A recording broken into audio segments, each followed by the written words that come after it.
You know how some companies just nail it? They always seem to hire amazing people, one after another. Well, I'll let you in on a secret. It's not magic, and it's definitely not luck. They're following a playbook, a deliberate strategy. So today, we're going to open up that playbook and break down the full recruitment cycle, step by step. But first, let's just be real for a second. Building a great team feels incredibly hard sometimes, right? You pour in all this time and energy, and the results, they just don't always add up. So what is going on? Well, here's the thing. Too often, we treat hiring like we're rolling the dice, just hoping the perfect person walks through the door. But the best organizations, they treat it like a sport. They have a strategy, they know the plays, and they execute them over and over again. And that play has a name: the full recruitment cycle. It's a whole system, really, a comprehensive process designed to attract, assess, and, this is key, retain the very best talent out there. Let's dive into the 7 steps that make it work. All right, first up, the foundation. This is all the critical work that has to happen before you even think about posting a job or talking to a candidate. Honestly, getting this part right changes everything. So this foundation is built on 3 pillars. First, you've got to anticipate what you're going to need. Then you get super specific about the job. And finally, you develop a deep, diverse pool of potential candidates. Step 1, anticipate the need, is about playing chess, not checkers. Instead of just reacting to an empty seat, you look at your company's big picture plan. You're forecasting your hiring needs 2, even 3 years out. What skills will you need then? What roles are going to be absolutely critical for your growth? Next up, specify the job. And I mean really specify it. This is so much more than a generic job description.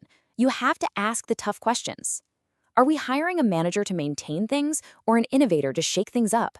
How will this person actually fit with the team and our culture? And, so important, what resources will they really have to get the job done? This detailed profile becomes your guide for the entire search. And this brings us to the heart of step 3, develop the pool. Look, you can't just wait for people to apply. You have to actively build a pipeline. Tap into your own talented people, ask for referrals, leverage all your networks. You can even think about great employees who left on good terms. You've got to get creative. So how big should that pool be? Well, the source material gives us a pretty clear benchmark. For any given role, you should aim to review at least a dozen truly qualified candidates. That kind of volume ensures you're choosing from the very best, not just whoever's available. Okay, so you've done the prep work, you've laid a strong foundation, and you have a deep pool of candidates. Now we get to the second phase, the decision. This is where we go from many to one. And this phase really boils down to 2 key plays. You have to rigorously assess your candidates, and then you have to make an offer they just can't refuse. Now this is huge.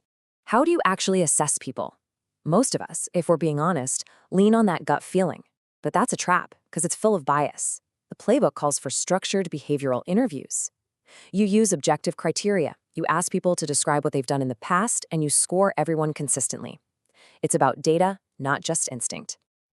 And who's in the room for these interviews? Well, it's a team sport. The panel should have the person they'll report to, that person's boss, and an HR specialist. But here's the most important part. Everyone on that panel has to be trained on what to look for. And after the interviews, you do your homework with thorough reference checks to make sure what you heard is the real deal. So you've found your star. It's time to close the deal. And the key word here, as you can see, is authenticity. You're not just selling a job, you're building a real partnership. And that starts with trust and genuine excitement about what you can build together. A strong offer really has 3 parts. First, the compensation. It's got to be competitive, and it has to be fair according to your company's own policies. Second, you have to show commitment from the top. Senior leaders need to show this role is valued. And finally, when you negotiate, you do it thoughtfully. You're trying to balance the candidate's needs with what's fair for the whole team. Now, a lot of playbooks stop right there. The offer's signed, you're done. But the best ones, they know the game isn't over. Not even close. Let's talk about the final critical phase, the follow-through. This is where you protect your investment with 2 final steps. You have to properly integrate your new hire into the team, and then you have to audit your entire process to make it even better next time. Integrating the newcomer isn't about a welcome lunch on day 1. It's a full-year journey. It kicks off with great onboarding and a mentor. But then it continues with structured check-ins at 30 days, 90 days, and even the 1-year mark to make sure they're supported and set up for success. And finally, step 7, audit and review. This is the secret sauce. This is how the process gets better every single time. You look at the hard data, retention, performance, and you combine it with real feedback from new hires and their managers.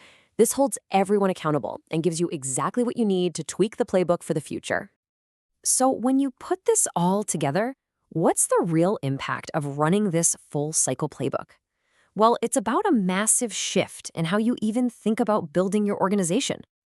Ultimately, what you're doing is transforming hiring from this frantic, reactive scramble into a strategic, proactive mission to build the future of your company one incredible person at a time.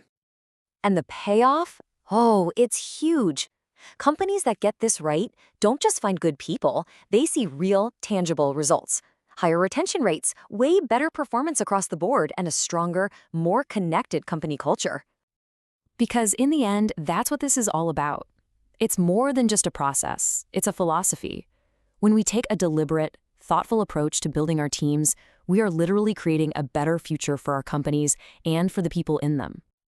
So I'll leave you with this question. When you think about hiring at your organization, are you just filling jobs? Are you just plugging holes?